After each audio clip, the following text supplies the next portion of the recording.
Sejam bem-vindos mais uma vez. Agora eu queria fazer uma análise com vocês a respeito. A gente está vivendo um período muito polarizado, né?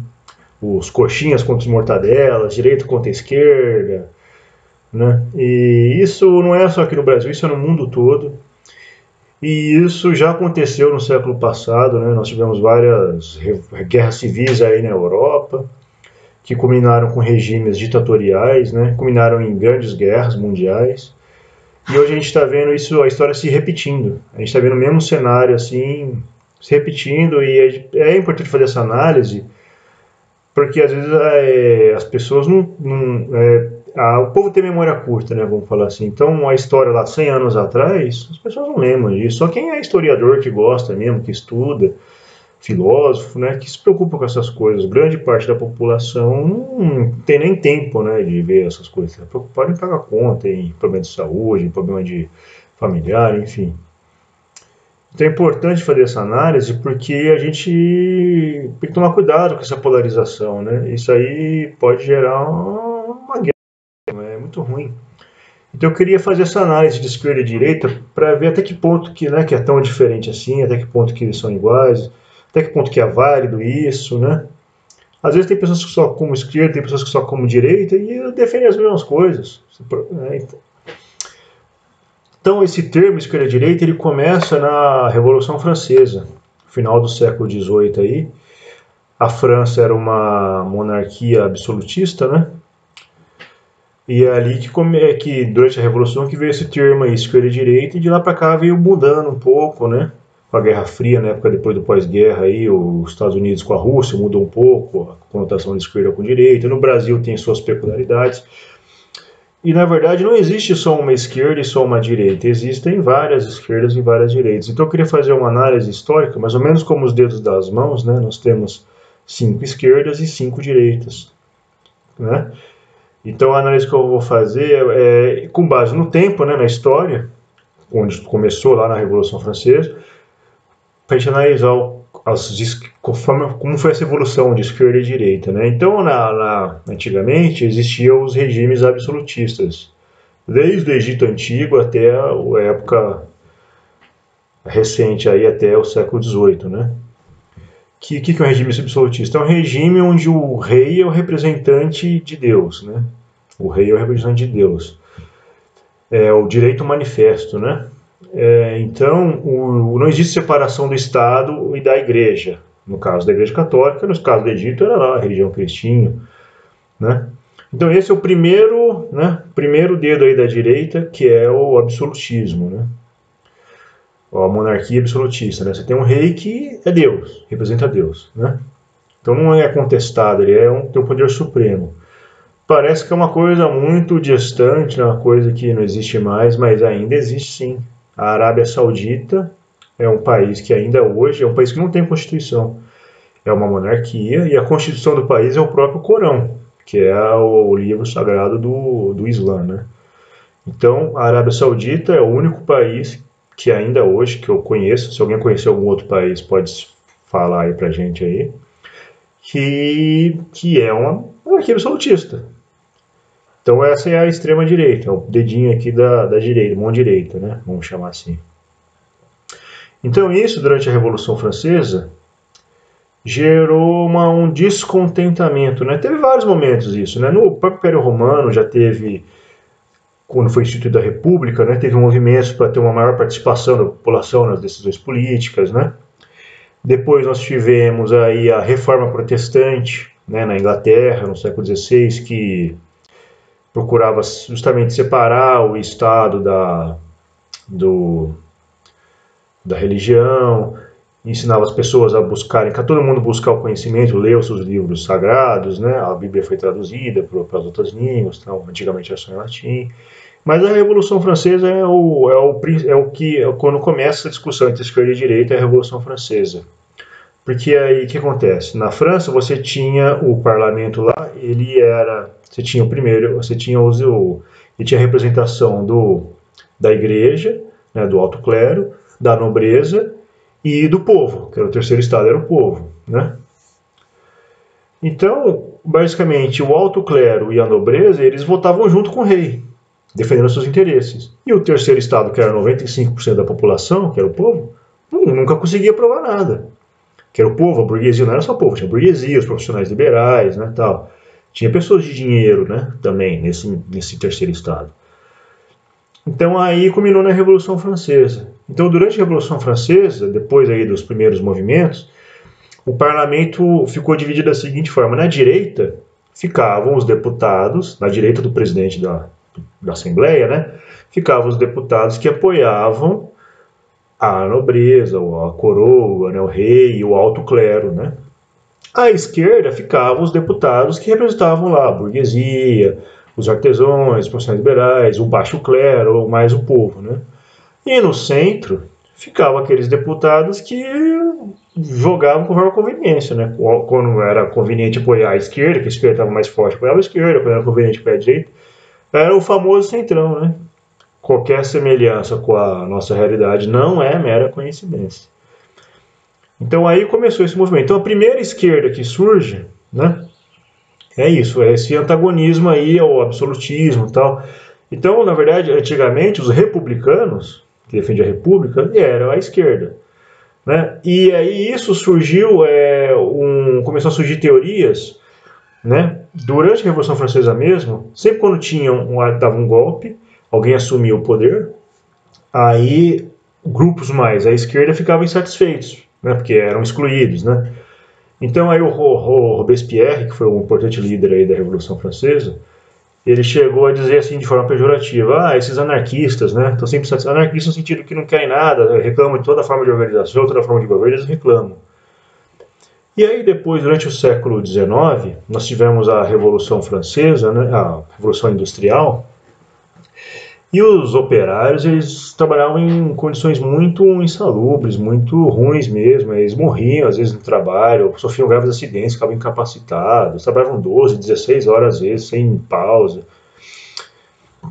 E não tinham direito nenhum. Era uma semi-escravidão, né? Vamos dizer assim. Então, isso trouxe à tona filósofos que começaram a questionar isso. Então, esses filósofos, no início do século XIX, depois da Revolução Francesa, começaram a adotar esse termo, né, anarquismo, anarquistas, de uma maneira não mais negativa, positiva. Eles falam: nós somos anarquistas sim, porque nós somos contra qualquer forma de dominação, qualquer forma de exploração, seja do homem por homem, seja de uma nação pela outra. Então eles defendiam o que? A autogestão, a capacidade das pessoas se reunirem e decidirem-se por si o que elas queriam, o que era melhor para elas, né? Mais ou menos nos moldes da República Grega, lá, a clássica grega, né? A Ágora e tal, né?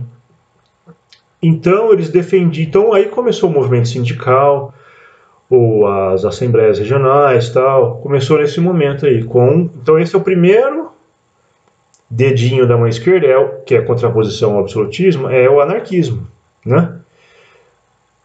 Que o anarquismo não era um sistema de governo, um sistema econômico, era só uma crítica, né? Então, desde lá da época do Império Romano, quando começou a República, até a época da Revolução Francesa, né, você pode dizer que eram anarquistas, porque eles criticavam o regime dominante, mesmo não sabendo direito o que eles queriam, né?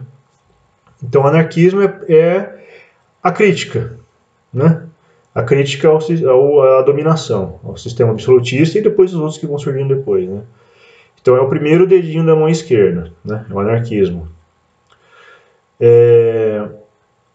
Aqui no Brasil, por exemplo, a gente pode considerar, por exemplo, o movimento do século XIX, que nós tivemos começou a ter mais ativismo, né, político no Brasil.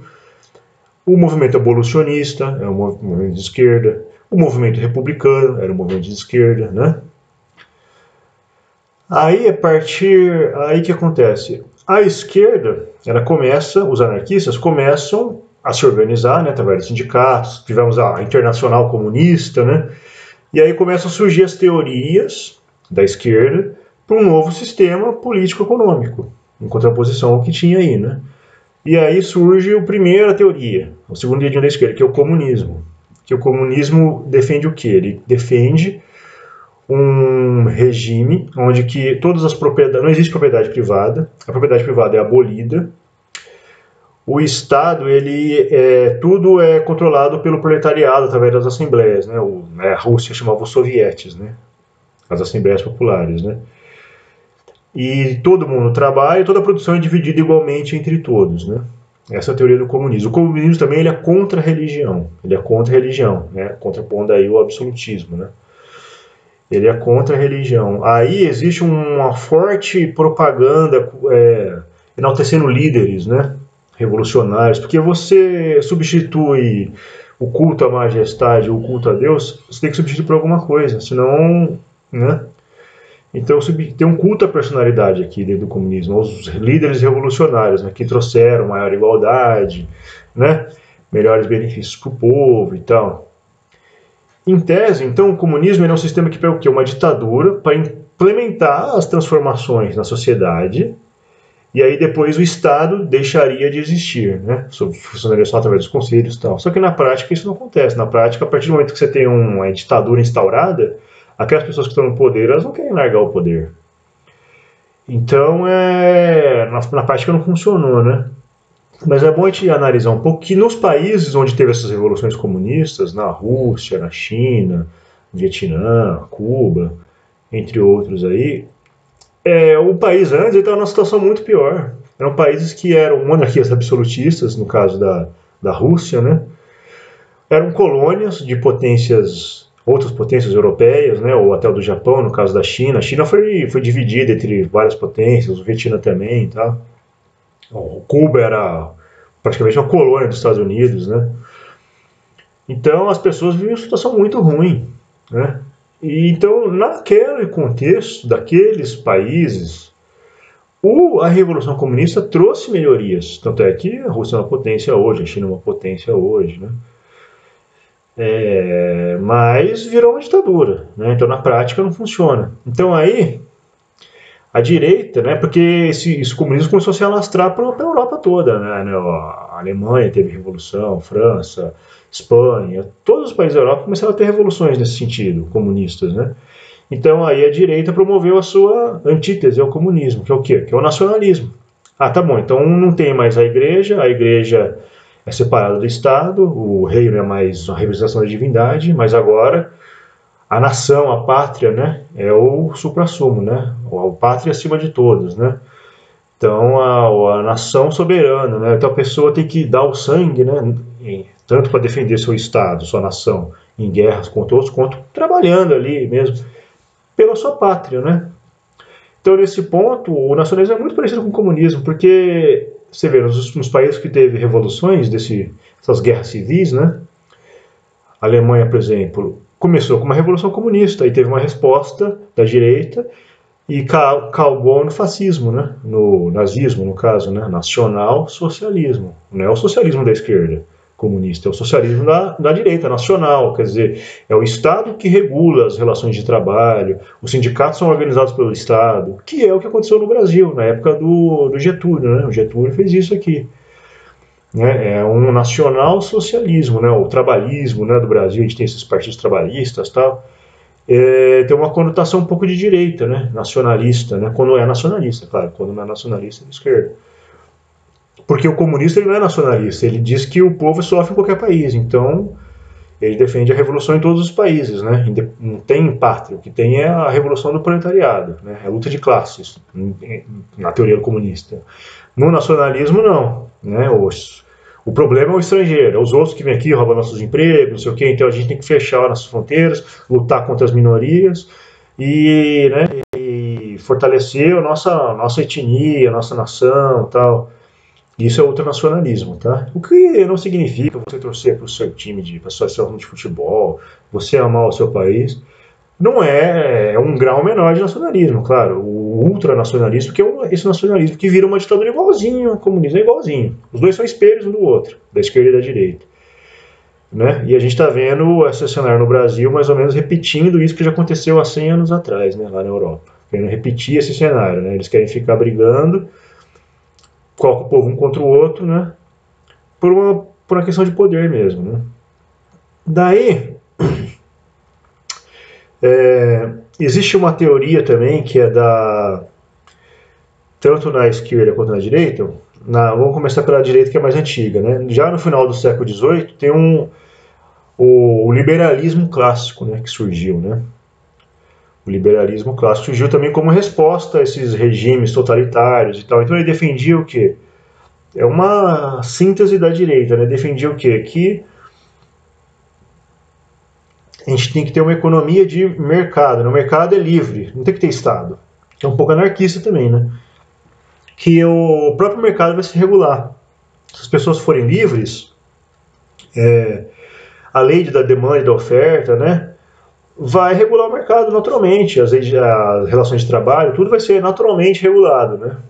Quer comparar o mercado com a natureza, né? Basicamente. É o liberalismo, né? E ele foi muito influenciado pela Reforma Protestante, que surgiu na Reforma Protestante. Então, na verdade, ele veio antes, né, do comunismo, tal, com a Reforma Protestante. E que incentivava, né, a pessoa a produzir, trabalhar, né? Porque para o católico o trabalho era como se fosse uma expiação de pecados. A pessoa tinha que trabalhar porque, né, que era uma obrigação, né, vamos dizer assim, né? E que no céu era melhor, não tinha isso, né, tal. Agora, para o protestante, não. Você trabalhar e você colher os frutos do seu trabalho, você adquirir riqueza, se você for competente, você trabalhar, é como se fosse um serviço a Deus, né? Para o protestante, né? Um pouco assim. Então, eles tinham muito essa questão de trabalhar e o lucro do trabalho era uma coisa que é como se fosse uma recompensa, né? A pessoa merece aquilo, né? Então, os Estados Unidos foi muito... A formação dos Estados Unidos foi em cima disso, né? O surgimento dos Estados Unidos. Aqui no Brasil a gente já é mais católico, tal, já é diferente. Tal. O brasileiro já tem mais esse problema assim, de empreender e tal, de trabalhar por conta disso. Agora que está mudando um pouco isso, né? E, então surgiu essa teoria, né, liberal. Né? O problema dessa teoria, qual que é? A grande crítica é que você já tem pessoas que já, por conta de todos os regimes que tiveram antes, já são ricas já, né? Já tem terra, já são ricas, dominam os meios de produção e tal. E outras pessoas que não têm nada, não tem nem educação, nada. Como que essas pessoas vão competir em pé de igualdade? Na verdade, o problema do liberalismo é isso, que vira uma oligarquia, né? Vira, ou seja, os mais ricos, poderosos, eles controlam tudo, né? Eles têm que controlar tudo, né? E daí surge inclusive a corrupção, né? E esse é um problema da democracia moderna, né? Porque o sistema eleitoral ele é muito dependente do poder econômico, né? Os partidos precisam de dinheiro para fazer campanha e tal. Então, na prática, né, a democracia, a gente, se não tomar cuidado, vira uma oligarquia, né? Que é um sistema totalmente atrasado, né? Antigo e tal. Que é o sistema das elites, né? Onde uma burguesia controla tudo, né? Então, o problema do liberalismo é isso, que vira uma oligarquia. Não é uma ditadura, mas vira uma oligarquia, né? Então aí a esquerda, com os problemas que surgiram no comunismo, né, tem uma outra teoria um pouco mais flexível que foi o socialismo, que seria o terceiro dedo. Aqui a gente já tem três da direita, o terceiro dedo da esquerda é o socialismo. Que no socialismo, por exemplo, já é mais tolerante a religião, por exemplo. Né, o Estado é laico, mas a religião é tolerada. Os meios de produção já permite uma propriedade privada, né?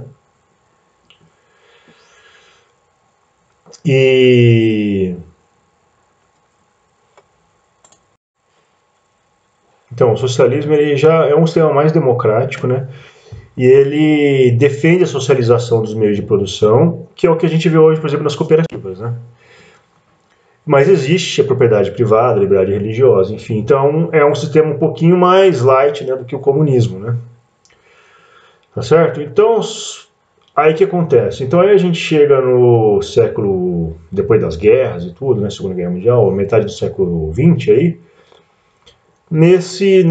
desses sistemas, com essas teses, né, basicamente. E aí a gente tem as grandes potências que surgem, né, depois das guerras, né?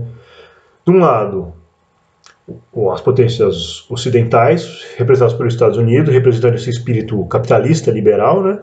E do outro lado, as potências orientais, representadas pelo esse espírito comunista, socialista, né? Da Rússia, né? Antigamente era a União das Repúblicas Socialistas Soviéticas, né? E até na questão religiosa também, né, que o Ocidente, mais ligado ao judaísmo e ao protestantismo, né, e ao catolicismo romano, e o Oriente, mais ligado ao Islã e ao catolicismo ortodoxo, né, e até o ateísmo mesmo, né, também, por conta do comunismo. Né, mas a religião nunca deixou de existir nesses países, a verdade é essa. Né. Porque a gente viu o mundo foi dividido, né, depois da guerra. A Alemanha foi dividida no meio. A capital, Berlim, teve um muro no meio dela que dividiu. Metade era dos comunistas e a outra metade dos capitalistas. Né? Foi criado o Estado de Israel, dividindo Jerusalém no meio também. Né? Para um lado para os judeus, para o outro lado para os palestinos. Né? Então o mundo foi literalmente dividido. Né? E as guerras continuaram. As grandes potências não se enfrentavam diretamente, mas elas transferiam essas lutas para países satélites, onde ainda, né, não tinham se posicionado, eles tentavam influenciar, né, no Vietnã, na Coreia, e em vários outros países. Né. Então, depois disso, durante a década de 60, tanto a esquerda quanto a direita começou a produzir as suas sínteses, baseada nos fracassos, tanto do regime comunista, socialista, né, que acabou não sendo muito produtivo, tal, por conta que não tinha competição, tal, o Estado controlava tudo, né, e no capitalismo por conta das desigualdades, né, do sistema de exploração, tudo. Então veio as sínteses, né. No caso, na direita, seria o quarto dedo aqui, foi produzida a teoria neoliberal, que é o quê? A gente defende uma economia livre de mercado, porém com um Estado regulatório, justamente para impedir que o mais forte, né, domine o mais fraco. Então, você permite uma certa regulação do Estado e o Estado que promova um mínimo de justiça social, porque tem pessoas que não têm condições, a pessoa que é deficiente, tem algum problema de saúde, ficou incapacitada. Então, defende que o Estado tenha políticas para que essas pessoas tenham um mínimo de condições de vida, né? Essa teoria é liberal. E na esquerda nós tivemos a social-democracia, que é um sistema que defende o capitalismo também, né? Defende um sistema democrático, porém com o Estado cobrando impostos, né? Dos lucros dos empreendedores, dos capitalistas, tal, cobrando altos impostos para fazer uma transferência de renda, né? Para as pessoas mais pobres. Ou seja, então a esquerda parou de tentar deixar todo mundo igual e admitia uma desigualdade social, uma pirâmide social, desde que os mais pobres não passassem miséria, não passassem situação extrema, ou seja, melhorar a condição dos mais pobres. Então, basicamente, teve um casamento ali entre a esquerda e a direita, né? O neoliberalismo com a social-democracia, que é o que os países aí mais desenvolvidos da Europa, do centro e norte da Europa aí, adotam, né? E aí nós temos as pautas específicas, né? Que é o que? As defesas das minorias políticas aqui, que é as pautas da esquerda, defesa LGBT, dos negros, né? Dos indígenas, né? Defesa das mulheres, a liberação das drogas, do aborto, tal, pautas específicas, né? O próprio movimento ambientalista que veio aí já no final do século passado, né? Começou e tal. E na direita tem as pautas específicas também, do conservadorismo religioso, basicamente, né? Então são os 5 dedos da esquerda e da direita, são esses, né? E você vê que, mesmo com todo esse casamento, com tudo isso, parecia que o mundo ia melhorar, né? Nós tivemos a queda do muro de Berlim e tal. Mas aí o que acontece? As pessoas que detêm o capital financeiro, a elite mundial, vamos dizer assim, para elas não é interessante que as pessoas não estejam polarizadas, não briguem entre si. Porque a partir do momento que as pessoas não estão brigando entre elas, elas podem tentar resolver os problemas reais que elas têm. E existe um sistema de dominação ainda na nossa sociedade a nível mundial, né? Então, se a gente viu na década de 90 o surgimento de uma nova tentativa de polarização, que é o quê? O terrorismo, né? Terrorismo. Então, o Islã passou a ser associado ao terrorismo, né? E os próprios países lá, a Rússia, a China, passaram a ser associados também, apoiando esses países e tal. A gente vê uma tentativa novamente de polarização, porque tanto a Rússia quanto a China hoje já estão integradas já ao mercado mundial, já não são mais países fechados. A Rússia nem é mais socialista, já é um país democrata, capitalista, tal. A China é um pouco mais, né, fechada, tal, mas já está integrada à economia mundial também. Então esses países começaram a competir com os outros, né, também, e começaram a se integrar. né, com o mundo, tal, culturalmente falando, né? Então isso não é interessante para a elite, porque eles não querem um mundo integrado, eles querem um mundo dividido, brigando entre si, porque aí ninguém vai olhar para o problema real, né? Então a gente tem que tomar cuidado com essa polarização, ficar atento a isso, a gente tem que buscar soluções específicas para problemas específicos, não ficar nesse fla-flu, né, essa disputa de time aí, quase que religiosa, né, quase que, né, pessoa endeusando seus políticos aí. Isso é muito ruim. A gente está vendo que é um replay do que aconteceu aí no século passado, que culminaram em grandes guerras, né? Isso não é bom para ninguém. Então a gente tem que ficar atento a isso, procurar fugir dessa polarização e adotar um discurso mais agregador e buscar soluções reais para problemas reais e práticos, né? E não ficar nesse aspecto ideológico que muitas vezes vira uma fantasia, né? Vai criando uma realidade que não existe, né? Tá certo, gente? Quem quiser comentar aí, falar qualquer coisa aí, acrescentar alguma coisa que eu esqueci de falar, fica à vontade aí. Um grande abraço. Esse vídeo acabou ficando mais extenso porque o assunto é extenso mesmo. E a gente volta aí na próxima.